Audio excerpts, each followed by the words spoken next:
अखंड ज्योति, जनवरी 1941, पृष्ठ 7। आप यह अच्छी तरह समझ रखें कि किसी धर्म पुस्तक का पाठ करने अथवा उसमें लिखी हुई धर्म विधियों की कवायद करने से ही कोई धार्मिक नहीं हो सकता। किसी धर्म या धर्म पुस्तक पर विश्वास करने से ही यह जन्म सार्थक नहीं होगा। उसमें बताए हुए मार्गों का अनुभव करना चाहिए।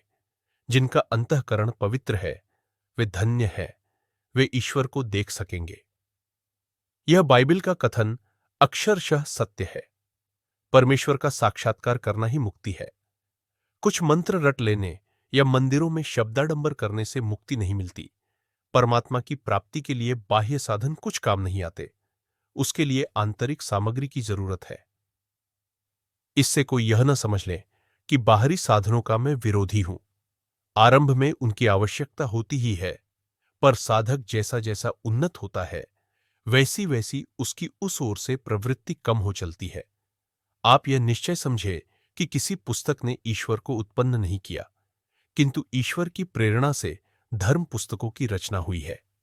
यही बात जीवात्मा और परमात्मा का ऐक्य कर देने का है। यही विश्व धर्म है। कल्पना और मार्ग भिन्न दो होने पर भी सबका केंद्र एक ही है। सब धर्मों का मूल्य क्या है? ऐसा यदि कोई मुझसे प्रश्न करे तो मैं उसे यही उत्तर दूंगा कि आत्मा की परमात्मा से एकता कर देना ही सब धर्मों का मूल्य है।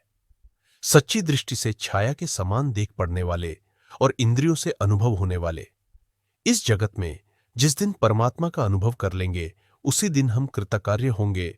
तब हमको इस बात के विचार करने की आवश्यकता न होगी कि हमें यह दशा किस मार्ग से प्राप्त हुई है। आप चाहे किसी मत को स्वीकार करें या न करें, किसी मत या पंथ के कहावे या न कहावे, परमेश्वर का अस्तित्व अपने आप में अनुभव करने से ही आपका काम बन जाएगा। कोई मनुष्य संसार के सब धर्मों पर विश्वास करता होगा, संसार के सब धर्म ग्रंथ उसे कंठस्थ होंगे, संसार के सब तीर्थों में उसने स्नान किया होगा, तो भी यह संभव नहीं है कि परमात्मा की स्पष्ट कल्पना भी उसके हृदय में हो। इसके विपरीत सारे जीवन में जिसने एक भी मंदिर या धर्म ग्रंथ नहीं देखा और न उसमें लिखी कोई विधि ही की होगी, ऐसा पुरुष परमात्मा का अनुभव अंतःकरण में करता हुआ देख पड़ना संभव है। जो मनुष्य कहता है कि मैं कहूं वह सच है और सब मिथ्या है, यह कभी विश्वास योग्य नहीं। एक धर्म सच है तो अन्य धर्म क्यों कर मिथ्या हो सकते हैं? जो परम सहिष्णु और मानव जाति पर प्रेम करे, वही सच्चा साधु समझना चाहिए। परमेश्वर हमारा पिता और हम सब भाई हैं, यही भावना मनुष्य को उन्नत बना सकती है। यदि कोई जन्म से अज्ञान है तो क्या उसका कर्तव्य ज्ञान संपादन करने का नहीं है?